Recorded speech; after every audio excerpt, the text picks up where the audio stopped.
This morning on the Northwestern News Network, Dillo do's and don'ts as Festival Day approaches. Mayfest is under fire. Why students say Dillo doesn't do enough to make sure everyone has a good time. And food for thought. Summer is nearly here this Memorial Day weekend, but for some students that means going hungry. We'll take you inside a program keeping kids from falling through the cracks.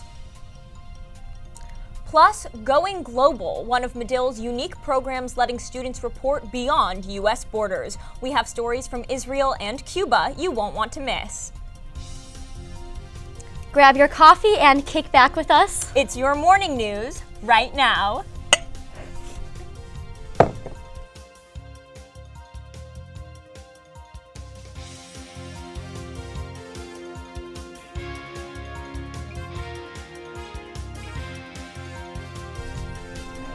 Good morning and welcome to our very first morning show. Thank you so much for waking up with us. I'm Joey Safchik. And I'm Alexa McHale. Here on campus, week 9 of classes starts tomorrow, and that means Dillo Day is less than 1 week away, and we finally have a full lineup. Up-and-coming R&B star Tiana Taylor was the latest artist announced. She'll join pop singer Daya, EDM artist Anna Luno, and rapper A$AP Ferg on the main stage next Saturday. Hippocampus will open the festival. Drag queen and RuPaul's Drag Race alum Monique Hart will perform on the second stage, sponsored this year for members only. Bay Area hip-hop artist Collaborate Will also will perform on the second stage. And this year, the Lakeville will have the first ever Dillo Day Ferris wheel. A Ferris wheel? I definitely want to ride on that. Okay, I'm excited for that. Now, here on campus, the Northwestern Police Department works extra hard to make Dillo Day safe. As of last winter, all sworn-in officers from the NUPD began wearing body cameras. But we wanted to take our cameras on a ride with the NUPD to learn more about the officers patrolling our campus. So, I jumped on the beat. I have not interacted with NUPD directly, no. I've never interacted with NUPD. I haven't, but I do see the police cars around campus, so I know that they're here. You've probably also seen the police cars on patrol by the Rock, but many Northwestern students don't interact with NUPD on a regular basis. But there's one day a year when NUPD is always on the scene. I think Dillo Day will definitely be really busy for NUPD. I think on Dillo Day, they probably have to work a little harder. I think Dillo Day might be an especially taxing day for NUPD on campus. Dillo Day is the largest student-run music festival in the U.S. It brings thousands of people to the Lakeville every spring. And this is just another level of our preparation for Dillo to make sure that it's as successful as possible. For NUPD, there's no cramming for the big day. This isn't something that we wait until May to start planning. It is truly a year-round process. In the weeks before Dillo, they visit students who live off campus, especially in residential parts of Evanston. This year, we join them. How does NUPD approach Dillo Day? How realistic is the department about what's inevitably going to take place? Right, well, and I think what we focus on is a safe outcome. That's what we expect to happen, and we're relying on our planning and preparation and educational outreach to make that happen. Do we anticipate having some alcohol issues? Absolutely. It's Commander Wheatbrock's first Dillo. He isn't sure what to expect, but he does know. When someone's in distress, getting them help is the most important thing. You know, we'll figure out the rest appropriately on the back end of it. But let's make sure that we're taking care of each other and doing what we can to safeguard people's wellness. Commander Wheatbrock says almost the entire squad works on Dillo weekend. The university's focus in preparing for Dillo is to make sure that we're being good neighbors to the Evanston community as a whole. But it's not all Dillo Day preparations all the time. Throughout the year, you've probably seen the NUPD cars, like here in the Allison cul-de-sac. I'm gonna sit in with Sarah for a little while and see why they're here. What we do when we're over here is we're just really making sure our presence is here. So I know that there were incidences in the beginning of the year that we had a lot more patrols over here, but in general, we just want to make sure that you guys know we're here if you need us. NUPD has 7 administrators, 3 investigators, 1 physical security specialist, and 36 patrol officers, like Stark. Up here, we, again, minimum of 3 people on shift for patrol. Here in Evanston, the division covers from Isabella Street at the north end to Green Bay Road on the west side to Lake Street on the south. There's also an NUPD presence on the northwestern campus in downtown Chicago. While we were on patrol, Officer Stark received only one call about dumpster divers. She confessed that was a first. We get a lot of theft calls, people leaving their items unattended. Other than that, it's pretty varied. We can still do traffic stops. We help with any other kind of disturbances that are on campus, any suspicious circumstances, suspicious persons. A different officer took care of the dumpster divers. Once that was under control, we talked about some of NUPD's more serious responsibilities. Every year we have to qualify with CPR or firearms and that sort of thing. So anytime that someone's in crisis, we're given some special training on how to, whether that be someone with a disability or someone who just, isn't in a good mental state at that point, kind of how to talk to them and be aware of what's going on. After the active shooter hoax here at NU last year, gun violence is on students' minds. Have there been any special precautions or measures that address gun violence on campuses? As far as what we've been doing, as far as our training, we've been trying to get some more training as far as how to respond, best practices in response.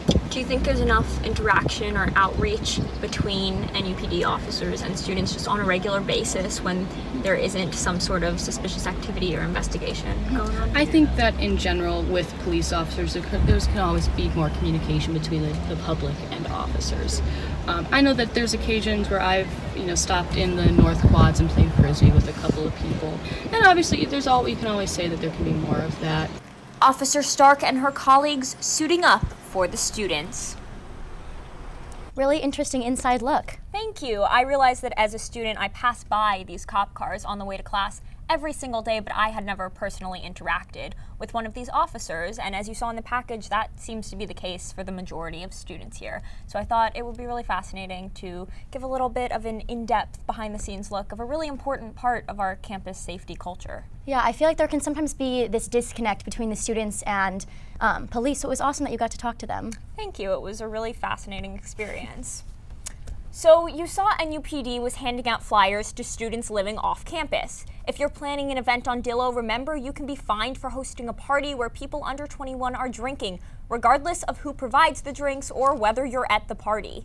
You won't be penalized if you call the police for help breaking up the party before police are called to your place by a neighbor or someone else.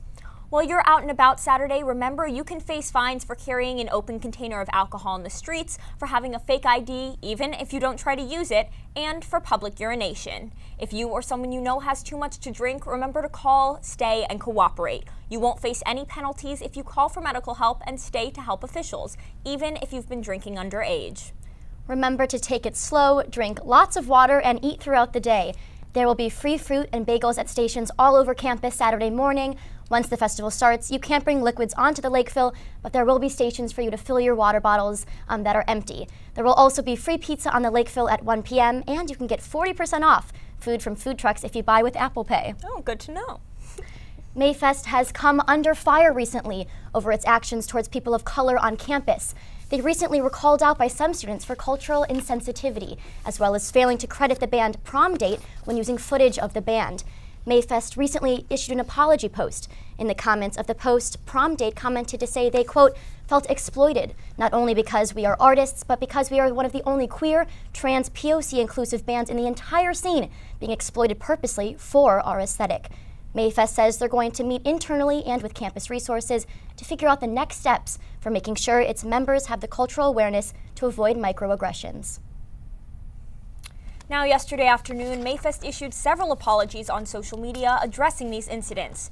First, they apologized for one of their members mistaking one Asian performer for another at Battle of the Bands, calling the incident, quote, racist and unacceptable. They said they want to create a space free of microaggressions for our student performers and peers. Mayfest also apologized for appropriating Black queer culture in a teaser video they released and subsequently took down. The video used the word tea colloquially without crediting Black culture, which created created that term. They said, quote, "As the organization which puts on a universally attended event at Northwestern, we have a responsibility to serve the student body and the diverse perspectives included within that body." Lastly, the group apologized for using video of Prom Date's Battle of the Bands performance from last year without giving the band credit. And we should also point out this year's lineup is the first time in 10 years to include more than one woman, with Dea and Ana Luno. The last time was in 2009 with Estelle and the Decemberists. This also is the first lineup in festival history to include more than one solo female artist on the main stage. Now you can pick up your Dillo Day wristbands in Norris every afternoon through Friday. Head over to dilloday.com for more information on distribution. Now let's take a look at this week's weather. Caitlin, I know it's a bit far out, but how is Dillo looking? Well, guys, right now it doesn't look too great, but we are still a week out and we know a lot can change in a week. I've consulted multiple sources. Right now, Saturday looks like scattered thunderstorms and a high somewhere around 70, give or take, about a 50% chance of rain. There's almost no one left on campus who remembers this, but Dillo Day 2015 was canceled due to rain. A$AP Ferg was set to perform that night, but of course he didn't get to. There's no backup venue if it does rain on Dillo, unfortunately, so we really need everyone on campus to do their best no rain dance for this weekend. The week leading up to Saturday looks all right. This morning, it's absolutely beautiful weather for the annual bike drive event downtown on Lakeshore Drive. You can see bikers getting in a good workout this morning. It's 60 degrees and cloudy out there. I'll take it. It'll be much warmer all week than it is today, 60s, some 70s, maybe even a chance at 80 degrees. Look out for some scattered showers along the way, though. Thursday looks significantly colder, only 59 degrees and a much higher chance of showers. It's also a good day to huddle up and get in the library on Thursday to get your work done so you can have extra fun this weekend. We'll be sure to keep you posted on your Dillo forecast. Follow us on Facebook and Twitter for any festival updates. Back to you on the desk. Thanks, Caitlin. Northwestern has about a dozen theater groups, but one troupe of performers felt underrepresented in the theater community. For the founders of Radius, there's no more waiting in the wings. Radius is a new student theater group kind of dedicated to highlighting the stories and talents of artists of color and just providing a space to empower them and to tell our stories. It's the most passionate whoa. Play, Ariel, play. Radius is opportunities for people like me and people who look like me and people who don't look like me. Radius kind of came out of this mutual frustration between Alessandra and I with with the experience of being a POC theater student and wanting that space on campus and not finding really any space. So we wanted to kind of create our own. This is a very special opportunity for us. A lot of us are first generation, second generation. We just want to create opportunities for POC to really shine on this campus. We definitely want to produce stories that are geared towards different cultures, specifically with POC stories, but I think we're also maybe more down the line interested in just producing shows that may not be specifically made for POC, but using them as a vehicle to empower POC. We want people to feel comfortable asking questions because I think so many times people shy away from questions of race and casting and how that affects daily lives because they're uncomfortable. The theater canon and theater history does kind of leave some people out of the story, and I don't know if our efforts will kind of change that, but at least our hope is that it'll get students thinking, and if it doesn't happen in the years that we're here, maybe in the future when we are the adults and we are the professionals out there, that'll change. Because I think it's important that our generation starts thinking now about these things so that in the future we can actually grow and change things. When we come back, believe it or not, the class of 2023 is preparing for their arrival to Northwestern's Evanston campus. See how the transfer student experience differs for these Wildcats. And a look into LGBTQ+ individuals experience homelessness at a higher rate. We'll explore the Night Ministry's mission and how they strive to help this community. Western, we're Wildcats in every way.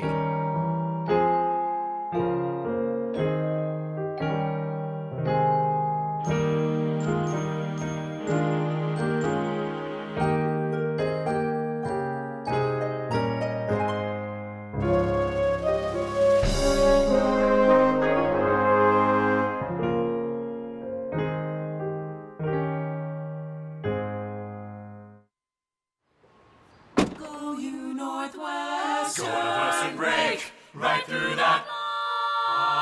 With our colors flying, we will cheer you all to go. Go you Northwestern, fight for victory, sweet victory, spread for the fame of our fair name, and go Northwestern, win that game.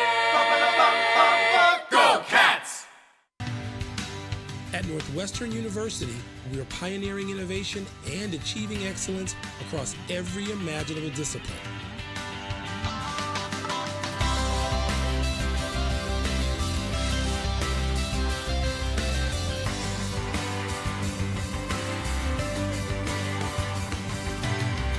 At Northwestern University, the possibilities are endless.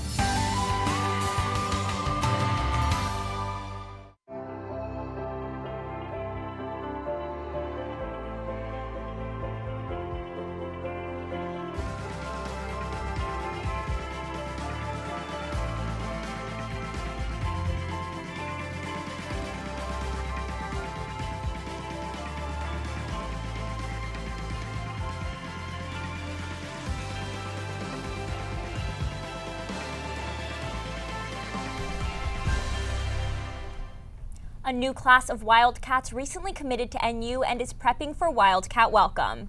NU's orientation week includes both first years and transfer students, but some transfer students say their new student experience is often different than the incoming freshmen. In the fall of 2018, 159 transfer students enrolled. NNN's Yahan Chen finds out how the transfer student experience stands out.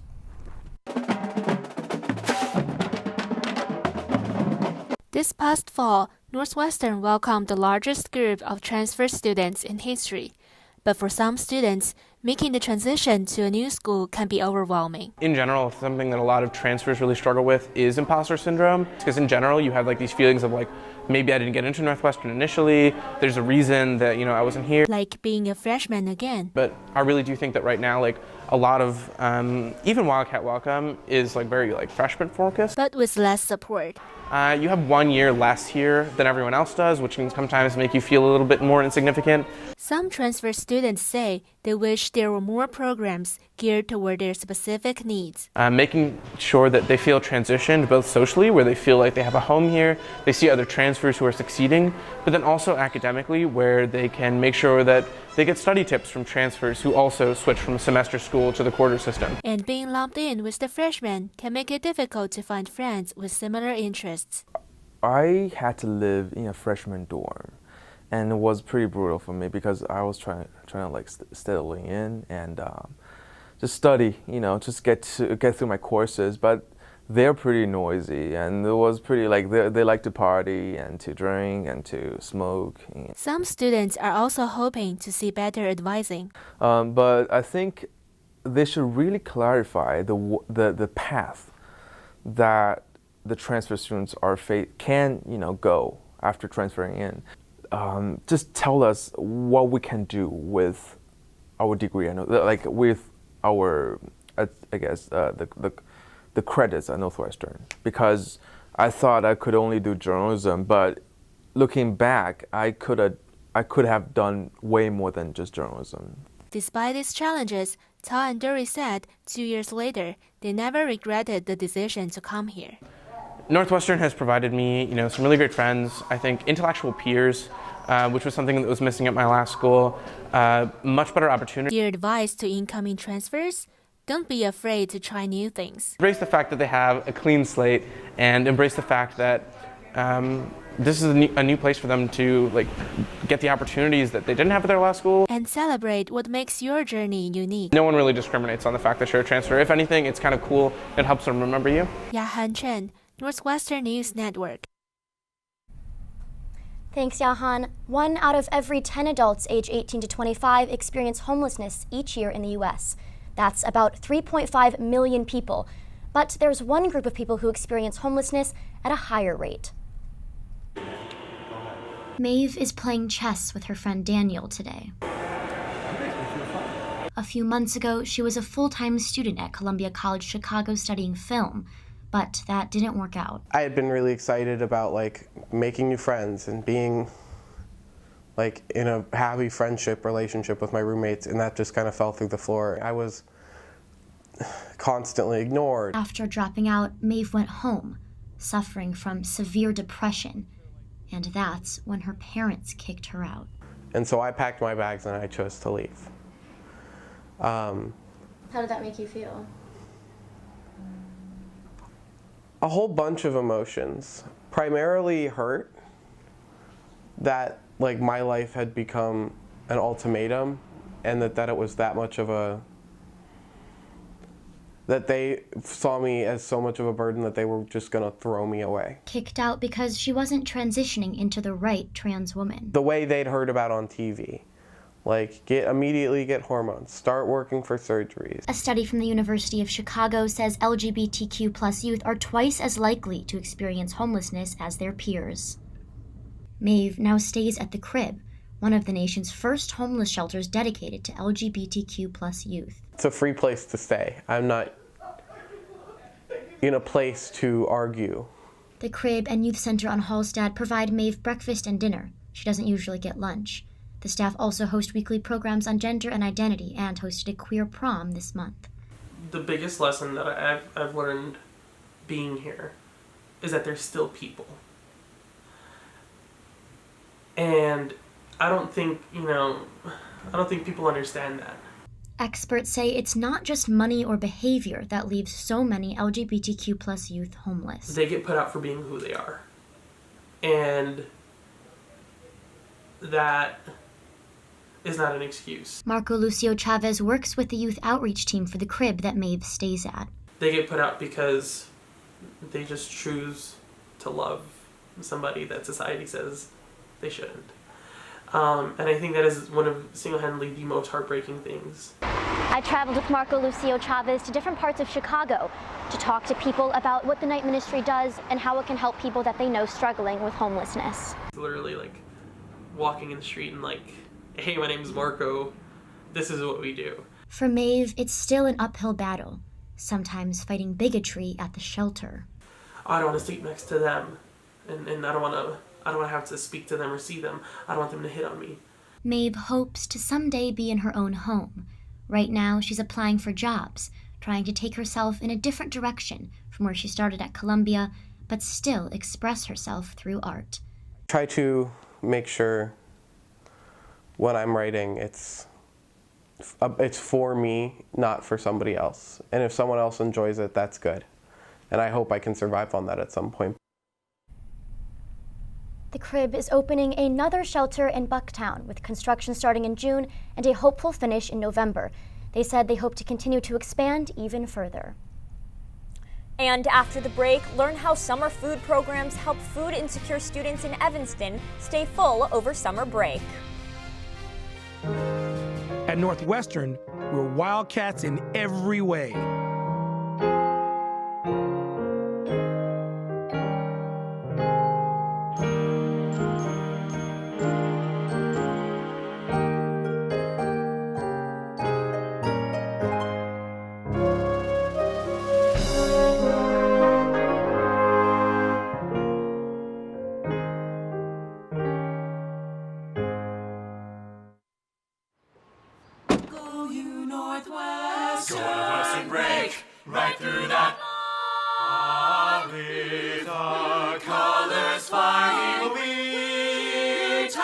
Cheer you all to go. Go you Northwestern, fight for victory, sweet victory, spread for the fame of our fair name, and go Northwestern, win that game. Go Cats!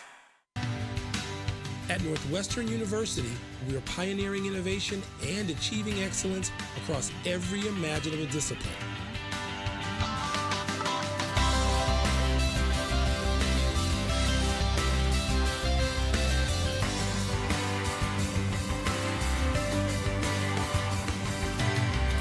Northwestern University, the possibilities are endless. Summer is right around the corner. For some kids, that means not having access to school-provided meals. According to Feeding America in 2017, more than 40 million people in the U.S. were food insecure, meaning they did not have consistent access to nutritious food. NNN's Megan Leibowitz went to learn how the summer food service program aims to keep kids fed when school is out. Full plates and roller skates. After the final bell at school, kids go to the Fleetwood Jourdain Community Center for free food and fun with friends. It's a fun program for kids. Evanston's Fleetwood Jourdain Community Center provides about 75 to 100 children with a hot dinner every night. I like the burgers and hot dogs. Food, homework help, and skating with friends. When I first came here, people were actually nice to me. And, it's just fun. But as school ends, food security can be up in the air. According to data from Feeding America, in 2017, about 1 out of every 6 children in Cook County were estimated to have inconsistent access to quality food. The summer food service program is trying to help. Summertime, because the schools aren't out of session, a lot of kids don't have healthy meals. And so we have food in the parks. The summer food service program is run by the Illinois State Board of Education. Kids can go to any of the 8 Evanston locations for breakfast and lunch completely free of charge. A parent brought her children in and, they were visibly hungry, and she was worried that there was a fee.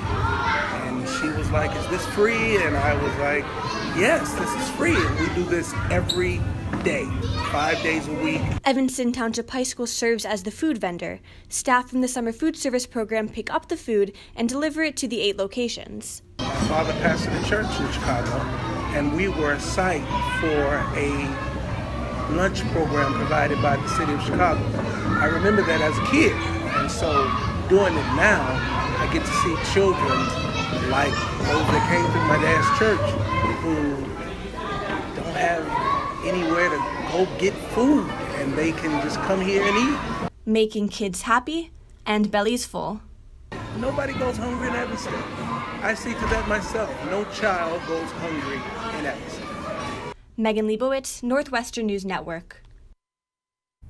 Megan is here with us in the studio. Megan, what are some other programs that help fight food insecurity?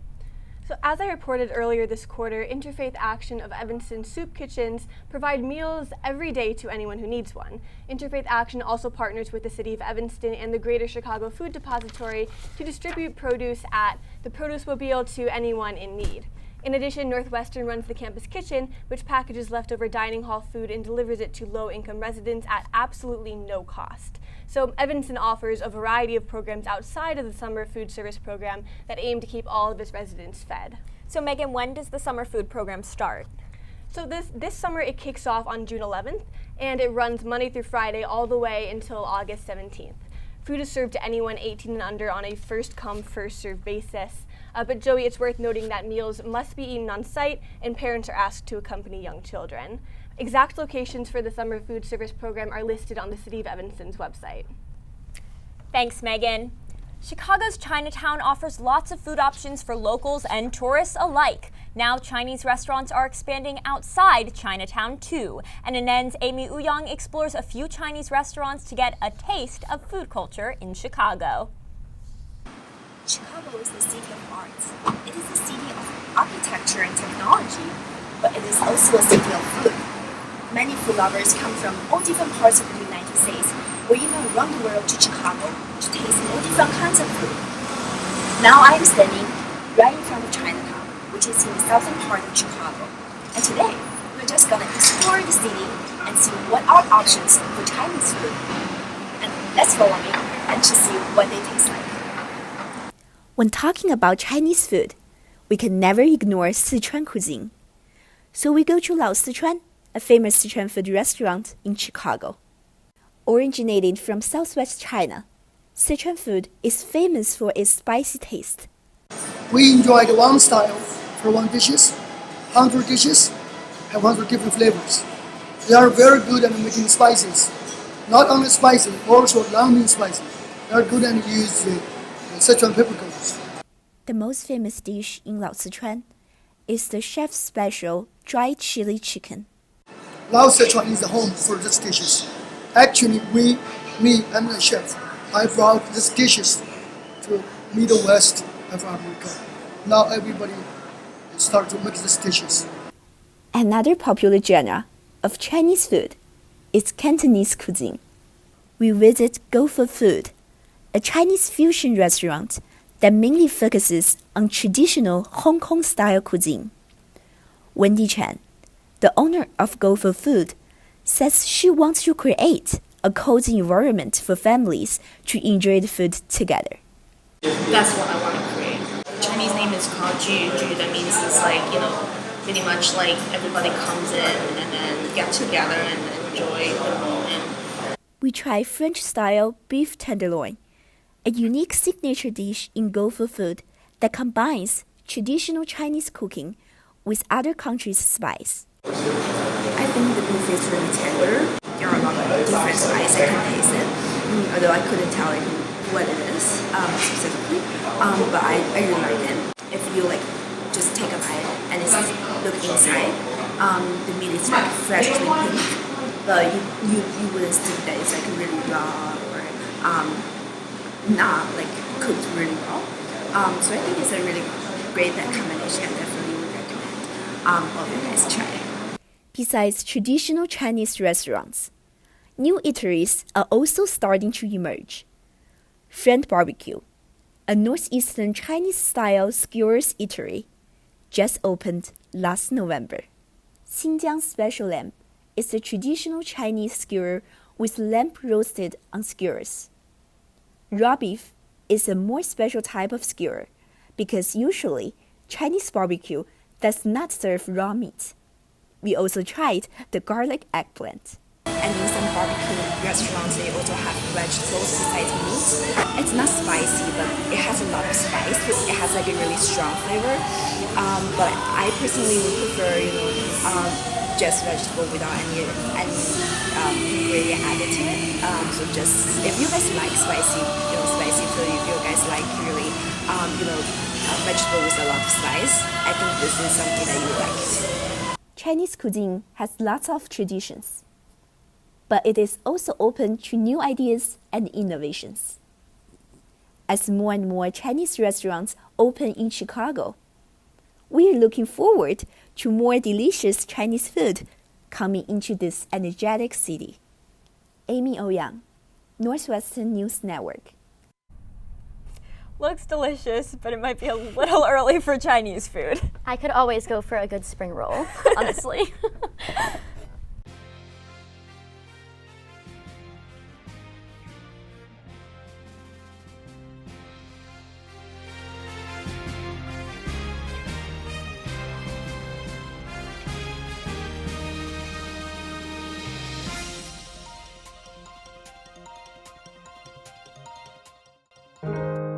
At Northwestern, we're wildcats in every way.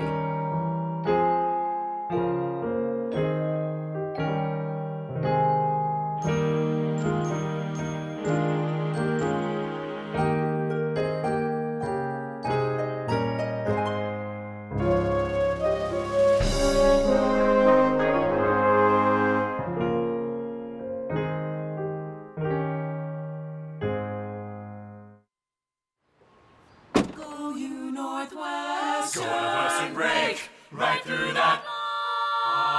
With our colors flying, we will cheer you all to go. Go you Northwestern, fight for victory, sweet victory, spread for the fame of our fair name, and go Northwestern, win that game. Go Cats! At Northwestern University, we are pioneering innovation and achieving excellence across every imaginable discipline.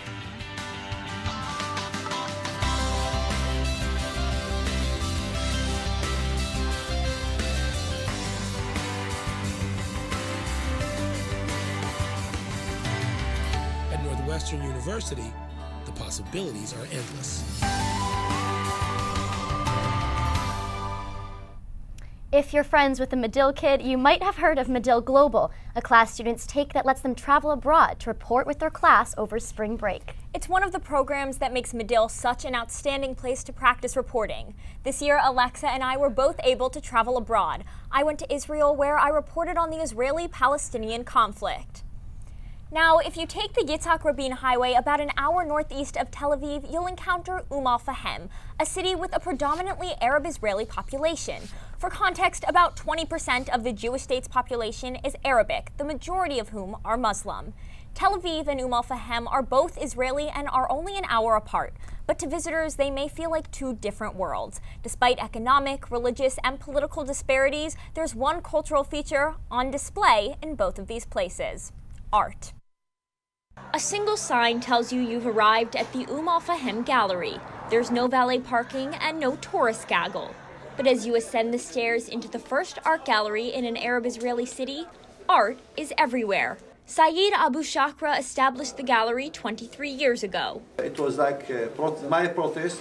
I would love to see people come here because they respect my culture and respect my place. The gallery features contemporary work from professional artists and students alike. It has initiatives for women in art, despite the fact that some scholars have discussed a growing fundamentalist influence in Al-Fahem, which sits right next to the Green Line separating Israel from the West Bank. The situation for my people in Al-Fahem here, it's very complicated. Abu Shakra's own family was separated when the borders were established. Suddenly we became to be refugees in this village. So he turned to art. The gallery, Abu Shakra says, is meant to showcase Palestinian history and values. According to the museum's website, one of its goals is to, quote, encourage cultural dialogue between Arab and Jewish artists on a variety of themes, including ones related to critical cultural affairs. Art, it's very powerful thing for me and for the community. Behind me is the town of Al-Fahem. The artists here say that their work is an important aspect of their culture, but also a means of political expression. That sentiment is shared far beyond the borders of this town. Here on the beaches of Tel Aviv, street art is also used to send a message. But there is a meaning here, right? From God to money, I'll let you think about it on your own. Noy Lux says the street art in this neighborhood of Tel Aviv, called Florentine, is everyone's gallery. She gives tours of the city's vibrant and often political graffiti. We actually have a friend who's an American street artist, and he did graffiti all over the world. He said the only place where you don't run away if a police car is coming is in Tel Aviv. Some artwork is clearly politically motivated, advocating for refugee rights or women's equality. Not every display is about the Israeli-Palestinian conflict, but one Israeli-born art student at Northwestern says growing up so close to the violence means it's always at the back of his mind. So there is a type of urgency or expectation for political commitment that does not allow you in Israel to have just abstract paintings. He says one of the art schools he attended in Israel has increasingly trained Israeli Jewish and Palestinian students side by side. But Herodi isn't convinced art can play a significant role in ending the conflict. So the idea that we can have, like I can make art about the occupation. No, I don't know how to make art about the occupation. Sometimes the political tension within Israel manifests as street art, with artists even spray painting over someone else's work when they disagree with the message. So I think it's pretty interesting how they can say interesting stuff where other people can't. Florentine is a popular street artist destination, but there's also painting with a political purpose in more tourist-populated areas. And Tel Aviv isn't alone. On the border wall separating Israel proper from the West Bank, street art is abundant. Famed British artist Banksy even left his mark. In Tel Aviv, an artist used Banksy as inspiration. I honestly believe that I live in a gallery. Not only I live in a gallery, exhibitions change all the time. New artists come and put new things on the wall. Lux's gallery hardly resembles Abu Shakra's, but in Tel Aviv and in Al-Fahem, art is used to express both frustration and aspirations. Really great report, Joey. If you are a tourist in Cuba, you will find yourself wanting to catch a ride in one of the famous 1950s cars and take a blast to the past. Drivers depend on tourists to stay in business, so there is much more that goes into keeping the cars running than one would assume. I traveled to Cuba this spring. Bright pink, fluorescent purple, rusty maroon. Cuba is known for its vibrant colors, especially when it comes to cars. These cars are like museums on wheels. They don't exist anywhere else except Cuba and the United States. Museums, because these cars were first brought to Cuba in the 1950s. The island is only 330 miles from the coast of Miami, but in many ways, it's stuck in time, trapped in the 50s. In 1958, the U.S. imposed an embargo, or what Cubans call a blockade. That made it impossible for Cuba to receive imports from the U.S. following the Castro regime. Despite this, taxi drivers have profited from these old cars. Cars are going to continue to thrive because tourists coming out of cruise ships want to ride. They come for the colors. We choose the colors on the preference of the tourists. Tourists call pink cars the Barbie cars. But it's also because professional work is hard to find in Cuba. Armando Martinez Santo has been driving for 8 years. He says he continues because he must provide a life for his family. I have a 6-month-old baby, so I need to work hard even with the beating sun. But I always reap the benefits. Jose Gonzalez has a passion for mechanics. He could not get a job in engineering, though, so he decided to stay with cars. But I decided to work with taxis because when you finish a degree here, although you are a professional, sometimes you don't find a good job. Jose says that most Cuban taxi drivers maintain their own cars. He even has a shop in his house for his car. The cars have to keep running. So what's unique about the Cuban cars is that you're getting all the parts from different types of cars, even modern and still ones from the 1950s. So it's made up of parts that come from today and parts that were all the way from the 1950s combined to still be driving on the roads today. Still, taxi drivers face many government regulations. We would like the blockade on Cubans to be lifted because if we didn't have so many restrictions, we would work more. They charge us a high price for the taxis agency. We have to pay between 600 and 700 CUCs for each month that we work a car. That price includes some of the gasoline that they give us, but it is a bit expensive for us. Giving tourists a ride of a lifetime, while trying to overcome the speed bumps of the Cuban regime. Alexa McHale, Havana, Cuba.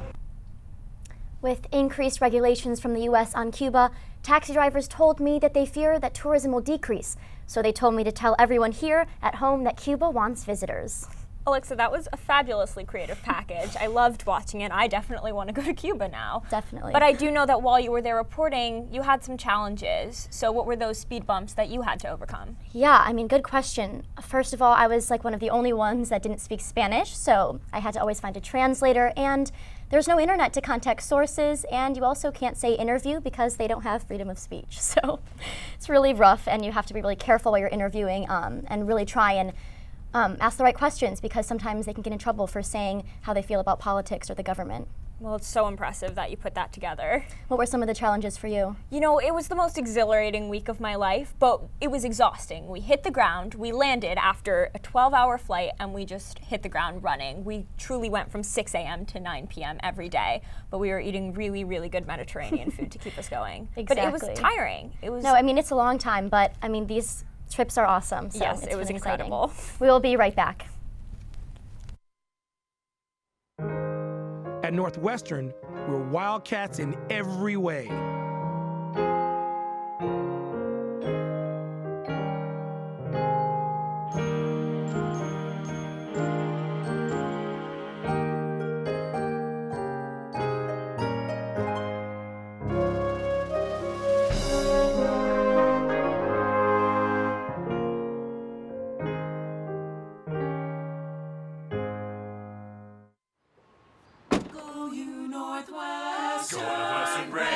Right through that with our colors flying we will cheer you all to go. Go you Northwestern, fight for victory, sweet victory, spread for the fame of our fair name, and go Northwestern, win that game.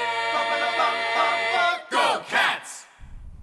Medill is widely considered one of the best journalism schools in the world. Many students attribute that to the student-run publications on our campus. I sat down with the leaders, editors, and news directors of those papers, magazines, and stations to discuss why we need good student media more now than ever. How has your experience with student media complemented or contributed to your experience at Medill? I think that, unlike a lot of disciplines, it's hard to teach journalism, and I think it's one of those things that you just have to literally learn by doing. And so being in any of these publications gives you the opportunity to hone and practice that craft, and I feel like from freshman year we were already deep into that storytelling that took a while to get to in class. I feel like I have more flexibility in like choosing things that you want to write about, and the idea of sort of like of building it with the rest of the community. Of course, I'm sure you guys know how fulfilling that is. And I think like all of those also like group aspects of like team building are things that people in classes don't get. I think that we probably could all agree that we're like more like connected to our organizations than like any classroom maybe we've been here, just because that's the nature of like being in a publication. I've heard so many people say, oh, doing this is like another class. At the very least, it's like the time you dedicate is equal to another class. So why do we all choose to make that decision when you could be like out by the lake? I guess it's just like, I think everyone at Northwestern chooses what they're interested in and like what they're going to dedicate their time to. And for me, like working for a publication like NBN was definitely worth it. So it's, difficult at times, but I definitely don't regret it. Yeah, I just like got rejected from a bunch of other groups, like honestly, and I was like, oh, MorNNN has accepted me and I can put so much time into it and get out the time I put in. So I was like, this is gonna be my only thing, great, and I'm gonna make it my own by adding something like catnip. Do you think there's something to be said for not having barriers to entry for a journalism publication or group or club? I think that's the most important thing that we should be doing as journalism organizations. The kinds of stories we tell are very much affected by the people who are telling those stories. So by keeping people out, we are changing the narrative. What role does Blackboard play on this campus and in this school? And a few years ago when you played a role in helping revive it, why was it necessary to do that? For sure, yeah. So Blackboard is Northwestern's only Black interest publication on campus. Being a journalism school and being a school with such strong like publications on campus, and with and specifically with such like a strong like Black alumni and like NABJ network, it felt kind of inevitable for this to end up in our labs and for it to keep coming. Why do we need student media on this campus? We have one of the best journalism schools in the world. The level of like initiative we put into like our stories and doing things, and I think that like as a journalist that's really important, like to not be afraid to ask for the answers to your questions, and I think that the opportunity to practice like doing that at like these publications that have won awards are recognized on campus in like these really legitimate ways, that I think that gives like students at a young age of younger underclassmen like the confidence that they need to really like push themselves. Yeah, I think that's a really important part of our job, because if you really think about it, Northwestern is like a small city. I mean, thousands of people live on this campus, so it's really important that we, serve them by, giving them information, but also, holding the institution accountable for them. It's awesome that everyone was able to sit and talk together. This year, MorNNN is celebrating 25 years of sharing your stories on campus. We reached out to some of our original members. Here's a look at our story.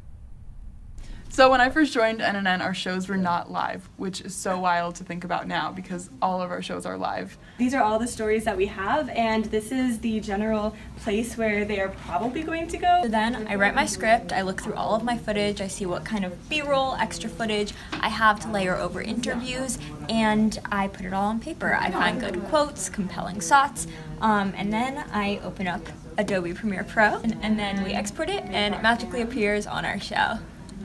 Thinking about like how to best get this information to people, how we can best promote things, and how we can bring the things that we want our audience to know to the places where they're going to see it. Because back in those days, we didn't have internet and we didn't have cable in the dorms. So we were taking VHS videotapes of the show around every week to all of the dorms to show it to people. NNN was definitely one of the highlights of my time at Northwestern. We wanted hands-on experience, and boy, did we get it, and we had a great time. It was certainly an amazing experience covering Pat Fitzgerald as a player and seeing Northwestern athletics transform into the amazing program that it is today.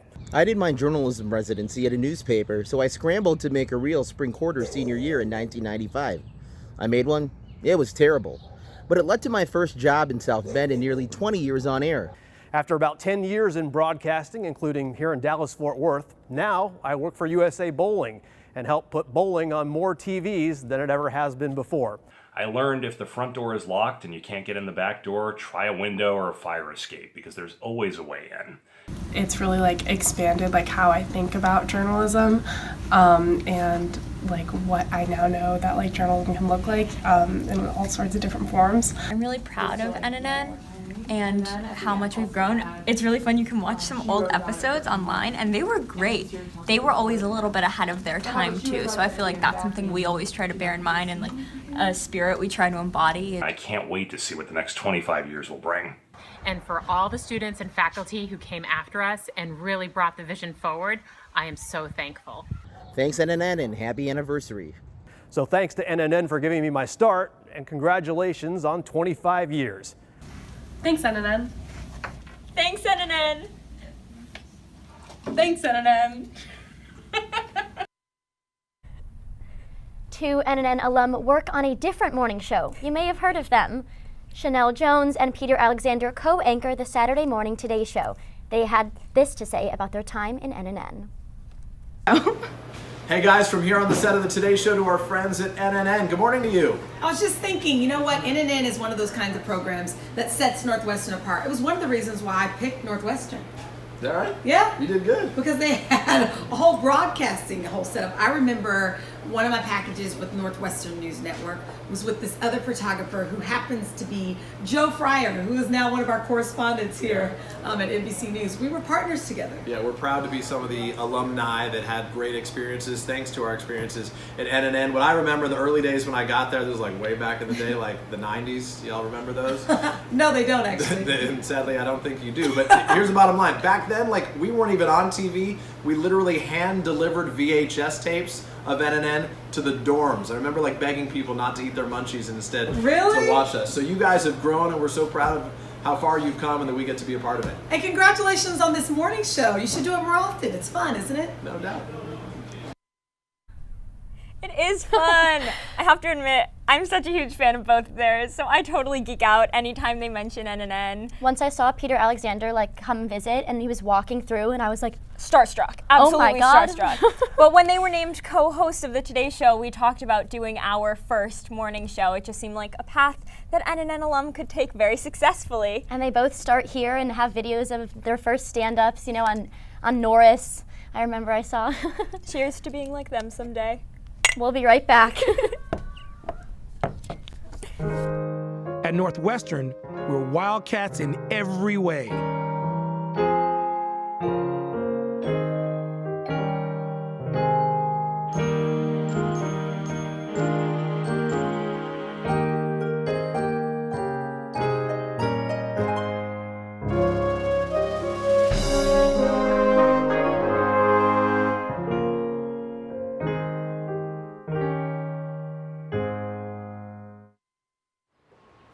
Go Northwestern, break right through that.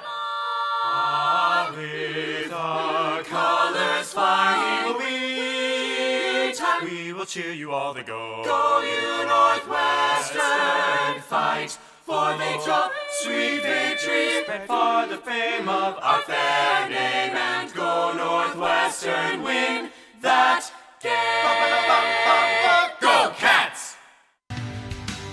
At Northwestern University, we are pioneering innovation and achieving excellence across every imaginable discipline.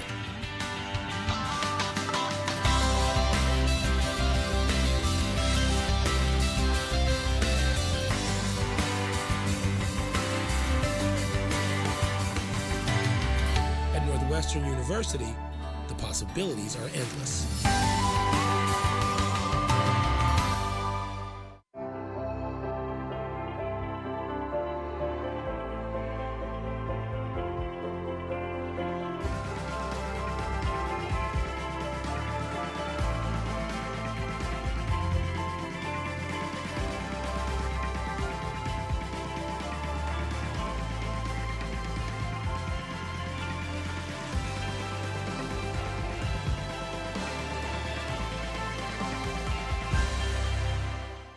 Coming up on the second hour of our morning show, it's our variety hour. We have games, we have music, we have some headlines, and more.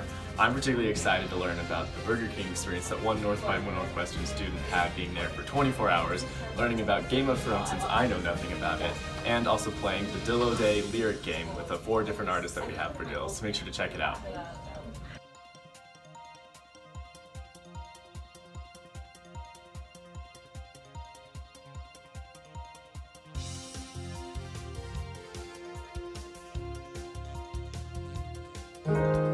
At Northwestern, we're Wildcats in every way.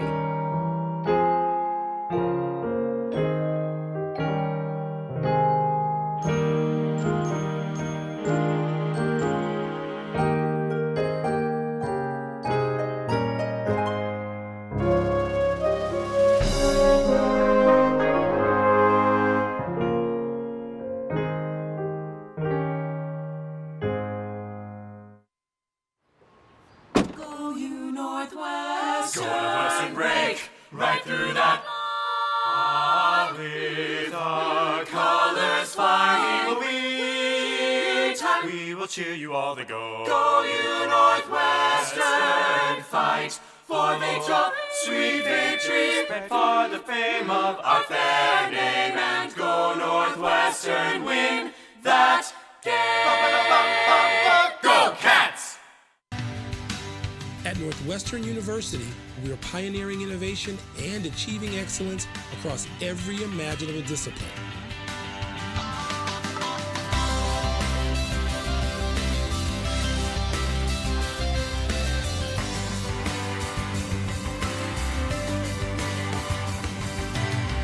At Northwestern University, the possibilities are endless.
At Northwestern, we're Wildcats in every way.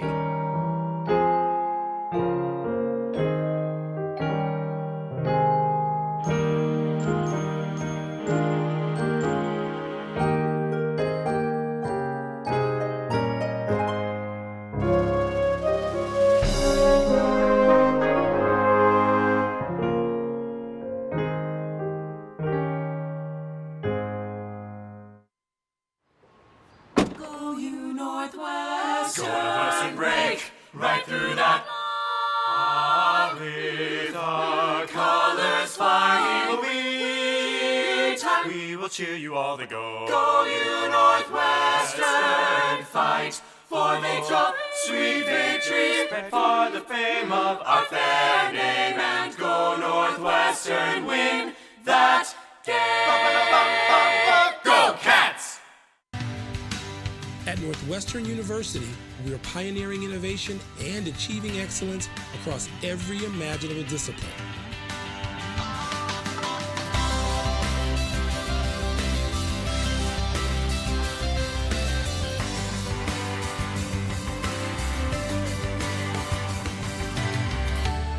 Northwestern University, the possibilities are endless.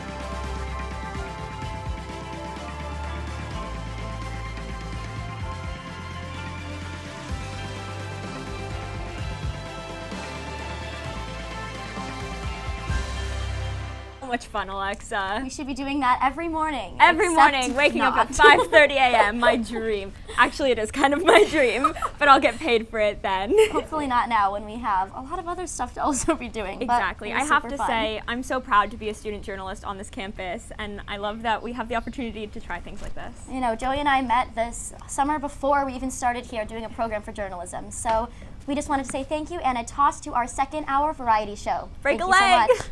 Thank you so much, Joey, Alexa, and Caitlin. Coming up on this Variety Hour, exploring mental wellness on campus. Catnip finds some good places to cry. And the ultimate crossover episode, we challenged the MorNNN Sports Night staff to a game of volleyball. We'll give you some highlights and tell you who won.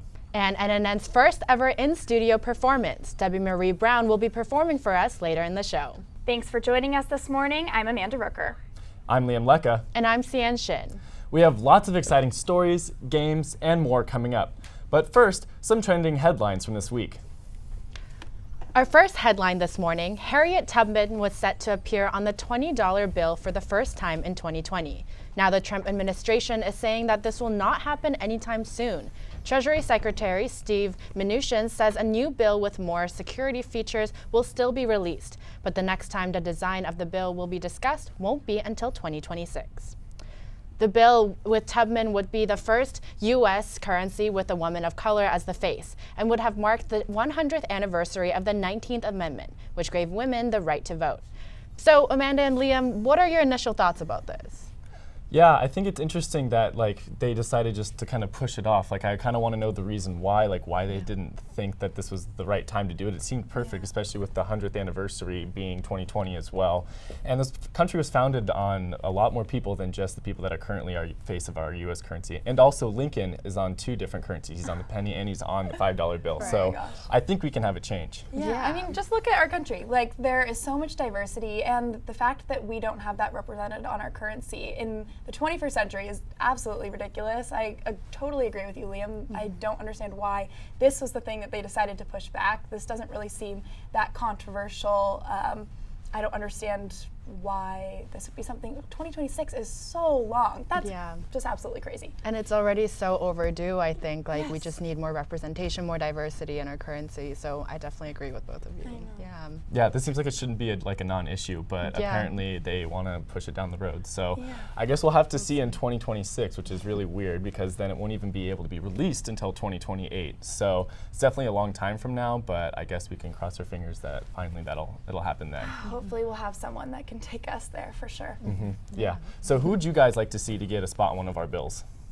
Wow, that's a big question. I thought Harriet Tubman was a great choice. So, I mean, I think the fact that we need people of color on our currency, we need women on our currency. So, I mean, I think it's so sad. Harriet Tubman would have been great. Yeah, or someone like Rosa Parks, who is just such an iconic figure. I think that would be also a great choice too. Yeah, or even Martin Luther King Jr. I think could have been an option. So there's plenty of people out there that they could be looking if they wanted to change it anytime soon. So I guess we'll have to see. Definitely. Well, also this week, College Board announced it would be expanding its adversity index to all colleges by 2020. This gives colleges more information about an applicant's socioeconomic advantages or disadvantages. Interestingly, Northwestern was one of 50 pilot schools for the adversity score, though admissions did not use the scores to make admissions decisions this year. How do you both feel about the adversity score? Do you think Northwestern should take it into consideration for admissions? I think personally that there may be a lot of benefits to this, but I personally kind of just want to wait and see how the schools actually put this into action. I think there's going to be a lot of different complex layers that goes into it when people actually start doing this and put it out of theory and into action. So what do you think? Yeah, well, standardized scores also are just only a very small picture, you know, of like a student's whole profile of what they've learned in high school. And I've learned in my psych of gender class that actually women score better, like they get better grades in both high school and college, but men do better on standardized tests. So what's interesting about that is there's like reasons for why maybe that tests are more geared towards men performing better and things like that. So I think that as a part of the larger conversation of just viewing a student holistically, this should help, but also they're not really transparent about exactly what is included in the score and how it works. So I'm curious to see if they'll be more transparent about like what factors go into it, you know? Yeah, that's what I was wondering as well, is exactly what this index really means. But I also think it's interesting just with admissions in general. We see with that big college admissions scandal that obviously we have lots of factors to improve on with our college admissions process in the US. So I think that there definitely will be some changes in the next upcoming years. Whether this index is something that is included in those changes, I think we'll have to see in the next coming years if this is going to be something that's going to help or hurt. Yeah, for sure. And do you guys have any SAT or ACT horror stories, like any weird pressures that happened or anything that happened during your SAT? I mean, I don't have any specific horror stories. I just remember just so much stress and so much pressure during that whole process. And I also went to a high school where I think there was a lot of added pressure from like teachers and our university counselors, which was definitely helpful in the long run. But I just remember just like being in so much anxiety, like in those test rooms. What about you? Yeah, it's just those memories of looking back on those years. They were so miserable. And also just the fact that most students, I mean, I had to take it so many times, just the pressure of getting back your score and wanting to improve it more, and then having to go back to studying and go back to that test room again, and that anxiety. I'm just glad that we're done with those days. And we're here now. Exactly. We made it. Yeah, we definitely did now. And while school lunches may be a thing of the past for Northwestern students, the conversation has been heating up on Twitter. Multiple stories have recently gone viral of elementary school students being served cold lunches, being shamed for running out of money in their accounts, high schoolers being threatened with not being able to walk because of outside lunch fines, and a cafeteria worker was fired for serving a student that didn't have money. So what are your reactions to this, Sienna and Amanda? Do you have any horror stories from school lunches, or how do you feel about this? Well, the fact that high schoolers aren't able to walk at graduation because they have outstanding fines seems ridiculous. My heart really breaks for that worker that was fired for helping out a student that didn't have money. I mean, I remember just being in all the way back to elementary school and walking up to the line and thinking I had enough money and realizing I was like 25 cents short, and having my lunch lady, I remember her name was Anita. She was so sweet. I remember her telling me it was okay, and that's just the last thing that you want to stress out about as a small child. I just remember feeling so happy that she still let me eat. So it just really breaks my heart that this is something that we're going through. Yeah, absolutely. I mean, I remember when I would forget money or like my account ran out or however it worked, I just specifically remember the one spot. It was like the shame spot, basically, where everyone else would go past and see that you're sitting in this little spot that like meant that you forgot your money or you didn't have your money, and you had to wait for everyone else to get their lunch, and then you got what was left over. And so, which sounds really sad. They usually almost always had stuff, but it was still just sad to always be there and like have everyone be like, oh, you forgot your money, like, wow, kind of thing. And it's like, you're in elementary school, like this is the last thing on your mind for most of them, or it's the biggest thing that you're thinking about the entire day if you know you forgot it. So hopefully we'll see that this won't be a problem in the future, especially since there's like a conversation on Twitter now. Yeah. You know? Yeah, and I think there's definitely like a very easy solution to this. Maybe something like if one student forgets or doesn't have enough money one day, like they could just have a tab or something, and then they can be held accountable like the next day, so at least they can have a good meal that day instead of just having to be shamed publicly or just not have anything to eat for the day. So, yeah. And in terms of quality of meals, I mean, I feel like I've seen at least a lot of moves forward in terms of health and giving organic options to kids. So maybe that's a positive thing that's happening. I just remember back to the food of our days, and I definitely feel like it was not in that vein. I don't know if you guys had any horror stories.